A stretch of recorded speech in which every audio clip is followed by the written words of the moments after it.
자, 오늘은 부동산 사이클과 관련된 얘기를 좀 뭐 이제 해보실 텐데, 이 사이클이라는 게 사실 뭐 모든 경기는 다 오르막이 있으면 내리막이 있고, 그렇죠. 내리막이 예. 있으면 또 오르막이 있는 것처럼 부동산 가격, 집값도 오르막이 있으면 내리막이 있다. 이 말씀인데, 요즘 이 사이클과 관련해서 유튜브 상에서도 뭐 또 굉장히 다양한, 다양한 사이클 이론들이 이론들이 이제, 나오더라고요. 그래서 그런 사이클 이론을 통해 가지고 도대체 지금 집값이 이제 과연 어떻게 될까? 네, 어떻게 될 거냐. 이런 것도 한번 전망해보는 것도 의미가 있을 것 같습니다. 네, 좋습니다. 한번 가보시죠, 뭐. 예. 예. 자, 저희는 최근에 가장 큰 부동산 시장의 한 뉴스는 금리 금리 인상. 인상. 예. 이주열 하는 총재가 금리 인상 예, 얘기했습니다. 지난주에 얘기했죠. 예. 하니까 이 폭락론자들은 금리 인상 터졌다. 연끌 갭 투자 부동산 망했다. 망했다. 지금 집 사면 10년 마음고생한다. 갑자기 터뜨린 부동산 날벼락 대추락 빨라진다. 뭐 그다음에 저희가 한번 짚어봤던 그 대표적인 폭락론 논자들, 유튜버들이죠. 예. 부동산 저승사자 금리 인상 이때 뭐 이렇게 해가지고 굉장히 저승사자, 예. 이 지금 금리 인상을 계기로 해가지고 부동산 지금이 때다 뭐 이렇게 생각하시는 것 같아요. 이게 어려울 거다 예. 이런 주장이 있는가 하면 예. 아니다. 아, 이건 또 정반대네요. 정반대로 예. 지금 금리 인상은 오히려 집값의 호재다. 뭐 계속 특히 정책적 실패. 자, 2차 전사 대란 온다. 예. 1년새 매물 절반이 사라졌다. 뭐 이런 식의 또 금리 인상과 전혀 관련해서 다른 생각들이 생각을 어떻게 가지고 있습니다. 이렇게 전혀 다른 얘기들이 나오는지 참 궁금합니다. 그러니까 이렇게 다른 게 시각이 이게 다른 게 제가 부동산 사이클론으로 한번 풀어보려고 네, 합니다. 왜 이렇게 보시죠, 한번. 폭락론과 폭등론이 갈리는가? 네. 사이클에 있어서 결정적인 차이일 것 같습니다. 네. 근데 지난번에 저희가 한번 몇 번 얘기했었죠. 폭락 6월 폭락론 폭등론 그렇죠. 아, 그렇죠. 제가 6월 폭락론 폭등론 얘기했었죠. 근데 예. 지금 현재 오늘 나온 KB 주택은행 동향에 따르면 예. 일단 등론이 폭등론이 이제, 이제 약 승리하는 걸로 굳어지는 그렇죠. 거 아닌가 하는 예, 생각입니다. 서울 주택 가격 매매 가격이 6월달에 1% 상승해가지고 전월보다 오히려 높아졌어요. 예. 경기, 인천은 거의 뭐 폭등 수준입니다. 폭등 수준이죠. 예. 이 정도는 거의 폭등이에요. 폭등이죠. 예. 전국 매물 가격도 뭐 1% 올랐으니까 1.3%면 폭등입니다. 폭등이죠. 예. 거의 폭등입니다. 그럼에도 불구하고 폭락론자들은 지금 자신들의 주장을 굽히지 않고 있습니다. 폭락 전야에 나타나는 대표적인 현상이다. 아, 또 그렇게 얘기하는군요. 예. 아직은 폭락 전야다. 예. 폭등론자들은 역시 봐라 우리 주장이 맞았지 않느냐 그렇죠. 이런 주장을 하고 있습니다. 네. 이 두 분들의 근거를 사이클론으로 한번 풀어보겠습니다. 근데 어찌됐든 객관적으로 보면 폭등론이 맞은 거죠. 뭐 지금까지는 6월까지는 맞는 것 같습니다. 네, 6월까지는 저는 그렇습니다. 봅니다. 예. 물론 폭락론자들은 6월달 이 통계라는 게 5월 말서부터 뭐 6월 중순까지 수치가 들어간 거니까 아직은 모른다. 예, 근데 제가 봐서는 더 오를 것 같습니다. 네. 지금 지난주도 그렇고 더 오르는 게 나왔죠. 원래 그런 말도 있지 않습니까? 동투기간이 가장 어둡다. 예, 맞습니다. 라고 일단 한번 저 의견이 아니라 폭락론자들의 의견입니다. 네. 사이클이라는 게 결국은 이제 경기 순환에서 나오는 건데 그렇죠, 예. 회복, 확장, 정점, 후퇴, 수축, 저점, 그렇죠, 회복 그렇죠. 이런 식으로 어떤 사이클을 그린다는 건데 네. 사실 부동산도 마찬가지입니다. 이렇게 보면 장기적으로 보면 쭉 올라가거나 쭉 떨어지는 게 아니라 올라갔다 내려갔다 내려갔다 하면서 네, 사이클을 파도처럼. 그립니다. 예. 이 사이클론은 예. 외국에서도 많습니다. 이게 예. 보면 회복, 리커버리, 익스펜션, 하이퍼 서플라이, 리세션. 예. 외국 이 경제학에서는 특히 부동산학에서는 초과 공급을 굉장히 중요하게 봅니다. 초과 공급이 이루어지면 집값이 떨어진다. 근데 여기서 보면 지금 폭등농자들은 우리의 지금 단계가 이 익스펜션 팽창 중인 단계다. 그러니까 적어도 아직도 하이퍼 팽창- 서플라이는 아니다. 다. 예. 그리고 이 지금 폭락농자들은 이미 정점 근처에 와 있다. 그러니까 지금 다르네요. 예. 좀 다르죠. 간격이 좀 많이 그러니까 있습니다. 지금. 지금 지금 뛴다 손 치더라도 이게 몇 달 뒤에는 이렇게 떨어질 수 있다. 네. 이렇게 보는 거죠. 그러니까 사실은 어느 사이클인지는 알 수 없으나 우리가 명확하게 얘기할 수 있는 건 부동산이 일방적으로 오르기만 한다든지 일방적으로 떨어지는 게 아니라 이런 네. 어떤 사이클을 그린다는 건 사실 아닙니다. 조금 더 먼저 깊숙이 들어가 보죠. 네. 뭐. 예. 그다음에 이 사이클 모델은 네. 여러 가지 나누는 방식이 많습니다. 네. 이 또 사이클 모델은 회복, 팽창, 과열, 화강, 침체. 예, 좀 앞에서 봤던 거하고 조금 예, 이제 조금 단계가 차이가 아까 나요. 4단계 정도였는데 이거는 이거는 5단계. 5단계. 뭐 내용들은 사실은 비슷합니다. 근데 자, 이거 뭐 재밌는 게 있습니다. 네. 18년 부동산 주기설이 이게 나와요. 요즘 최근 이제 외국에서 이건 굉장히 인기 있는 화제가 되고 있는 이론입니다. 부동산 사이클 이론 네. 중에 18년 사이클. 20세기 초에 지리경제학가 호모 호이트라는 분이 예. 옛날 19세기 말 20세기 초에 부동산 조사를 해봤더니 18년 주기로 사이클이 그려지더라. 라고 주장을 뭐 논문 한번 썼던 것 같아요. 20세기 초면은 거의 100년 몇 년 전이죠. 전인가? 예. 예. 그때 볼 때 이 프레드 해리슨이라는 영국의 경제 전문가인데 이분이 붐앤버스트라는 책을 통해 2005년에 출판한 책인데 예. 18년 사이클로 쫙 분석해 보니까 너무 맞아 떨어지더라. 미국이 2008년 미국이 주택 시장이 붕괴한다. 아, 그걸 정확히 맞춘 거구나. 정확하게 맞춰가지고 기가 막히네요, 진짜. 그래서 다른 사람이 구매 집을 살 때 팔아라. 다른 사람이 집을 팔 때 사라. 그렇죠. 그러니까 약간 역발상. 역발상을 해라. 소위 뭐 워런 버핏이 그런 얘기 많이 했었는데 그다음에 역발상. 이분 또 중요한 게 위너스 커스, 예. 승자의 저주. 아, 승자의 저주. 승자의 저주.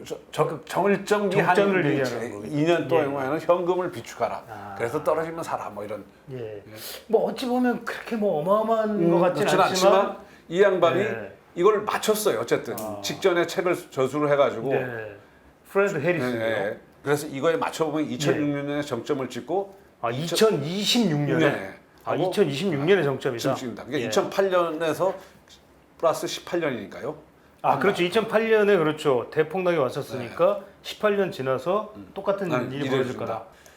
근데 이분의 이론을 쭉 보면 예. 굉장히 재밌습니다. 주택 가격 상승의 근본 힘은 유한한 토지, 그러니까 공급의 제한, 예, 예. 그다음에 자본 이득에 대한 열망.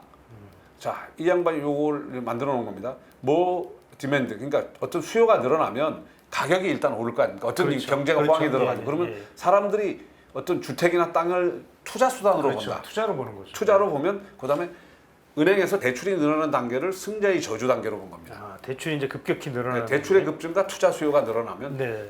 이 어느 정도 그러면 뭐냐면 하이퍼 공급도 이제 아, 아까 일어나고 얘기했던 하이퍼 서플라이가 그러면서 올 이제 크래시가 온다. 그러니까 이게 결국은 저희가 누차 몇 번 이제 일본의 버블 버스트하고 그다음에 서브프라임 사태. 예, 또 그렇죠. 사실 이게 똑같습니다. 사실. 똑같은 예, 거죠. 똑같죠 지금. 근데 아, 이 헨리 조지가 또 나오네요. 헨리 조지라고 들어보셨나요? 아, 헨리 조지 유명하지 않습니까? 예, 지금 우리 이 정부의 어떻게 보면 이 주택 정책, 사상적 기반, 네, 주택 기반이죠. 정책의 사상적 기반이죠. 예. 이 양반이 1879년 저 미국에 한 100년이 넘었죠. 진보와 빈곤이라는 책을 통해 가지고 모든 지대를 통해서 다 딴 세금 없애버리고 그렇죠. 지대에서 세금을 그렇죠. 징수해라. 예. 사실상 토지국가인데 그렇죠, 토지국가. 우리나라에서 와서 노무현 뭐 문재인 정부에서 이 부동산 정책을 사실상 뭐 사상적 기반이죠. 예, 이정우, 변창흠, 김현미, 김수현, 네. 그다음에 추미애 장관, 전 법무부 장관도 네, 네, 네. 이 헨리 조지를 조지, 언급했죠. 네, 언급했죠. 예, 뭐 알고 말씀하신 것 같지는 않고요. 근데 헨리 조지가 재밌는 게 이 사이클론을 얘기를 하셨더라고요. 예, 그러니까 예, 예. 의외죠. 이 양반이 무슨 저희들이 알기로는 이제 굉장히 강성 토지 국유론자로 알고 있는데 예, 예. 호황기의 토지 가치 상승을 예상한 투기가 발생한다. 그러다가 이제 부동산 가격이 토지 가격이 일단은 이제 토지 미국이니까 주로 토지를 대상으로 하는데 그렇죠. 아무래도 이제 땅값이 결국은 상승하는 네. 거죠. 예, 사실은. 결국은 토지 가격이 너무 높아지면 예. 주택 가격이 너무 높아지면 수요가 없어진다. 그래서 다시 경기가 하락한다. 아, 그래서 다시 정상화되는 이런 사이클을 그린다라는. 사이클을 그래서.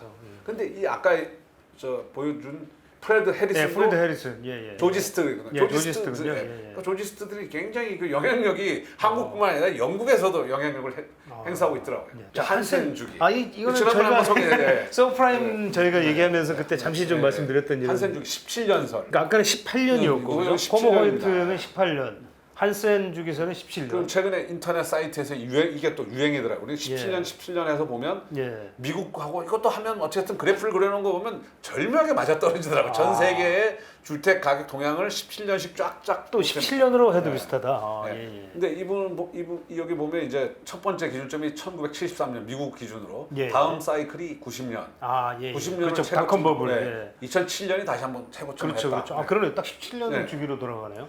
이게 또 유명해진 게 뭐냐면 예. 우리 저 자유지성 자유지성님. 예, 지난번에 소개해드렸던 그 유튜버. 유튜버님이 한 건데 예. 한생 사이클 한국도 이렇게 해보니까 아, 이게 또 한센 사이클도 맞는 모양이죠? 네, 2008년이 고점이었고 그래서 2025년이 고점이다. 아, 2025년. 18년 주기설이 2026년. 그렇죠. 그러니까 2025 아니면 2026이네요. 그러면 결국. 근데 제가 찾아봤어요. 한센 주기설에서 한센이 과연 이런 주장을 했을까 하고 찾아봤는데 아닌가요? 한센이 비즈니스 사이클과 내셔널 인컴이라는 그 어떤 저서를 쓰셨는데 예, 예. 이 양반이 그때 과거를 보니까 그런 주기가 있더라는 거지. 예, 예. 18년이나 17 17년이나 찍은 건 아니다, 이거죠? 그러니까 아. 과거에 그런 주기가 있었지만 예, 예. 미래는 뭐냐면 기술적 진보, 그다음에 머니 마켓 기대치를 고려해서 아, 사이클이 예, 뭐 예, 이렇게 예. 밝게 주다 있으니까 정확하게 한센 주기 사이클이라고 하긴 좀 뭐한 것 같아요. 그러면 한센, 이게 그러니까 사이클이 있었다는 걸 주장한 거죠. 결국 이거는 좀 한국판이네요. 한국판 한센 주기설이네요, 그죠? 이거는 이 사이트에서 찾은 건데 네. 부동산 주기는 1800년대부터 1925년까지 125년 동안에는 정확하게 18년 주기를 보였다. 아 그런 주장도 있더라고요. 주장이 또 있습니까? 있는데 예. 뭐냐면 대공황 이후에 정부의 개입이 급증하면서 예, 예. 정부가 왜냐면 불황이 급격하게 오는 거나 호황을 예방하잖아요. 그러면서 사이클 자체가 뭔가 좀 바뀌었다. 어그러졌다. 어그러졌다. 예, 예. 그래서 48년 주기설을 또 주장하는 주장들이 있어요. 48년 주기설. 예. 그럼 뭐 가능할 것 같아요. 48년이면 좀 먼 얘기네요. 예. 그러니까 뭐 예를 들면 뭐 45년 주기설 내에 17년 단위로 예, 또뭐 뭐, 네. 소 주기가 네. 소 파동이 온다든지 뭐 이런 건 있을 수가 있겠네요. 예를 그 우리 들면. 최근에 저 이코노미스트로 유명한 홍춘욱 예, 예. 그렇죠. 이코노미스트가 예, 예. 우리 저 홍춘욱 대표님. 분이 분석한 거는 보니까 자기가 해보니까 1945년 이후 주기가 9년, 10년, 13년, 8년, 15년, 14년 아, 이게 들쭉날쭉이네요. 맞지가 않아요. 하더라. 그러니까 보는 예. 관점에 좀 차이 나는데 예. 중요한 건 뭐냐면 어쨌든 이런 식으로 사이클이 있더라는 겁니다. 예. 그러니까 분명히 순환은 한다. 예. 순환은 한다. 최신 논문입니다. 뭐. 카타리나 노을과 모리츠 슐라리 토막스 스테거가 이름이 이제, 좀 어렵습니다. 어렵습니다. 예, 예. 왜냐하면 1870년부터 예, 예.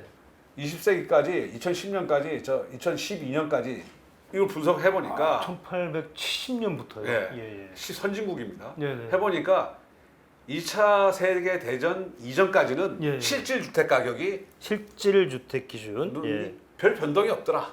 아, 예, 예. 그래서 2차 세계 대전 끝난 다음부터는 급격히 오르는데 그러니까 1945년 2차 세계대전 종전부터 네. 결국은 이 세계의 집값이 선진국이죠. 선진국 기준, 실질 기준. 주택, 실질 주택. 주택값이 예, 예. 인플레이션을 그렇죠, 제외하지 그렇죠. 않으면 예, 직접 예. 오르더라. 네. 이거를 설명한 거예요. 근데 이 보니까 뭐냐? 이게 왜 그러면 2차 세계 대전에는 집값이 그 전까지는 실질 주택값 선진국이면 상당히 왜안 흔들리? 뭐 물론 약간씩 그래프는 좀 이렇게 보니까 조금 예, 왔다 갔다 예, 했지만, 조금은 있네요. 예. 예. 최근에 부룡님이라고 예, 부룡도 예, 이제, 예. 이제 또 우리 유튜버 중에 한 예, 분이시죠. 부동산 상승 신호, 하락 신호 이런 책을 내셨더라고요. 네네. 근데 굉장히 부동산 시장을 7단계로 또 분류를 하셨더라고요. 또 7단계 사이클 이론을 주장을 하시네요. 아까 외국의 부동산 사이클은 뭡니까? 공급하고 금융, 투자, 투기 예. 이걸 결합을 해서 사이클을 설명했지 않습니까? 네네. 근데 불용 사이클은 재미있는 게 정부 정책을 가지고 사이클을 상당히 설명. 약간 좀 한국적 의미. 왜냐하면 예. 정부 정책이라는 게 외국에서는 사실 큰 의미가 큰 없는. 없죠. 예. 해서 보면 이분이 7단계를 보면 뭐 1단계 침체기 뭐 전세가 뭔가 이렇게 분양 감소하고 전혀 거래가 없는데 2단계 회복 준비기를 넣으셨더라고요. 아, 부동산은 끝났다. 준비기. 예, 예. 절망적 상황. 더 이상 집값은 안 오른다.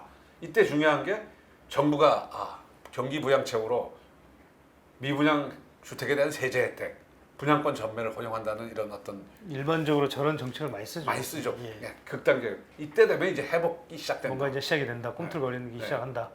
그다음에 2단계에서는 이제 뭐 청약 시장이 활성화되고 본격적으로 이제 뭔가 회복되는 여러 가지 모습들이 보여지는 보이겠죠. 예. 그다음에 4단계 상승기인데 두 번째 단계에서 정부가 약간 부양책을 내지 않습니까? 부양책을 효과를 발휘해서 집값이 좀 오르기 시작합니다. 그러면 당황 정부가 다시 규제로 아, 약간의 규제를 한다. 그렇죠. 가격 뭐 조정하고 일리 있는 것 같습니다. 실제로 상승분과 과거를 하락률이 힘을 예. 겨루다가 그렇죠. 5단계 와서 본격적으로 이제 매물 부족, 그러니까 이 공급 축소에 따른 어떤 반사이 경기도 회복되고 하면서 이때 되면 금리도 약간 떨어지겠죠. 예.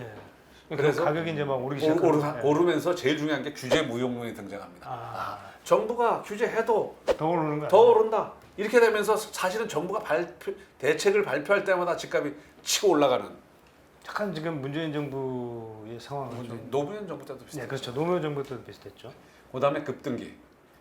이 급등기가 아마 지금하고 비슷한 것 같아요. 상대적으로 이분도 침체론자로 분류되어 있더라고요. 그러니까 상대적으로 덜 오른 지역이 박탈감을 느끼고 실수의 패닉 바잉이 예. 뭐 C급, D급 거의 모든 지역의 상승세로 돌아서고 저가 주택까지도 올려놓는다. 그다음에 그렇죠. 이게 이제 거의 정점이죠. 그죠? 정점이에요. 정점이죠. 네. 근데 외국에도 이제 라이프 사이클 오브 하우징 버블, 예. 뭐 이 버블인데 외국의 특징은 불용님만 하더라도 정부 정책에 중점을 뒀지 않습니까? 외국은 금리를 많이 보더라고요. 금리를 많이 오르요. 그러니까 저금리 대출 규제를 완화해서 신축 주택 부족하고 수요해서 쭉 주택 공급이 늘어나면서 투기 세력이 시장에 참여하고 집값이 급등하고 금리가 다시 또 인상되고 이제, 예. 대출 규제가 강화되면서 다시 집값이 하락한다. 이런 사이클을 그리는. 그러니까 그러니까 결국 핵심이 결국 금리와 대출이에요. 예. 예. 그러니까 외국에서 보는 건 금리 대출 이런 거를 그다음에 공급 과잉. 그렇죠. 결국은 정부의 어떤 정책이라는 건 우리와 같은 그런 건 없는 거죠. 그러니까 예. 좀 약한 편이죠. 그쪽에. 그렇죠. 아예 통화 없는 정책 그러니까 이제 결국은 여기서 얘기하는 건 뭐 어떤 통화 정책, 정책인 뭐, 예. 거지 저희와 같은 무슨 직접적인 규제 정책은 아닌 거죠. 네. 예. 자, 요즘 또 이제 비트코인 광풍을 설명하는 건데 네. 이거는 심리적 그걸로 버블이 어떻게 벌어지느냐라는 걸 갖다가 좀 한번 설명하는 보여주시는. 거예요. 예. 예. 이게 처음엔 잠복 단계, 자산의 미래 가치를 알아본 선구자격인 투자. 이 비트코인 같은 거 이제 비트코인 돈대 혹은 야 강남 아파트 돈대 괜찮아 이거. 괜찮아 2012년 13년에 예, 예. 투자 아무도 안 얘기 할 때. 되네요, 진짜. 예. 예. 그다음에 가격이 일부 그러다가- 상승하면 예. 제도권의 금융 돈이 들어오고 일부 투자자들이 막 현금화하고 이제 시세 차익을 그렇죠, 하고 그렇죠. 상승론과 하락론이 그렇죠, 충돌합니다. 그렇죠. 그러네. 지금 이거는 일시적인 거야. 결국은 우리는 대폭락기로 돌아. 우리 인구는 고령화돼. 뭐 비트코인 저 돈도 안 돼. 결국 그냥 잠깐 반짝하고 하고 끝날 말 거야. 거다가 뭐, 예. 그 다음에 상승론이 다시 상승을 타기 시작합니다. 그러면 이거 막 언론에 이제는 막 이제. 이제는 대중들이 막 들어갑니다. 네. 보편적 이제 맨 처음에 막 강남 일부 올랐을 때 사람들이 저건 아니야 뭐 이랬는데 이제 계속 오르니까. 오르니까 막 이제는 강남 못 너도 나도 들어가고 그냥. 저 뭐 경기도 들어가고 하지 그렇죠. 않습니까? 네. 비트코인에서 페니파이. 그렇죠. 비트코인에서 자코인으로 들어가는 상태. 아, 그러면 새로운 패러다임. 이제는 한국은 이제 새로운 이제 주택 공급이 부족해. 정부 정책을 나오면 나올수록 집값이 올라가. 그리고 우리 소득이 워낙 늘어났어. 저금리의 상시적인 단계. 그래서 새로운 집값은 계속 우상향할 수밖에 우상향할 없어. 수밖에 없어. 그다음에 이 뭐 비트코인도 이제 비트코인이 새로운 화폐를 대체할 거야. 뭐 이런 논리가 되다 하다가 결국은 이제 붕괴 초기 단계에서 이제 나오는 게. 예, 새로운 논리가 탄생했는데 다시 이제 현실을 부정하지 않습니까? 이건 이건 일시적인 거야. 예. 그러다가 쫙 폭락한다. 이걸 한국 사이트에 주로 많이 돌아다녀요. 근데 제가 찾아봤어요. 민스키라는 분이 유명하다는 민스키 모멘트라고 경제학 용어로 나오는데 네. 민스키의 그거는 주로 금융위기에 대한 설명을 하는 네, 건데 금융이겠죠. 1단계는 위기 직후 이제 결국은 막 금융위기가 벌어지면 원금과 이자 상환 능력을 보고 대출하는 단계가 있다가 어느 순간에 이제 이 원금 상환 능력은 안 보고 대출이 잘 이제 막 경기에 좀 낙관적으로 보는 거예요. 그렇죠, 그렇죠. 그러다가 뭐냐면 이자 지분 이자를 낼 수 있는 거야. 예. 있느냐를 놓고 대출을 해주다가 3단계에 가서는 자산 가격 상승을 전제로 해서 일본에서 있었죠. 120% 대출. 그대로 딱 네. 생각나네요. 예. 그저 미국에서도 그렇죠. 서브프라임. 서브프라임 때 네. 알트에이도 아니고 서브프라임 그죠. 네. 예.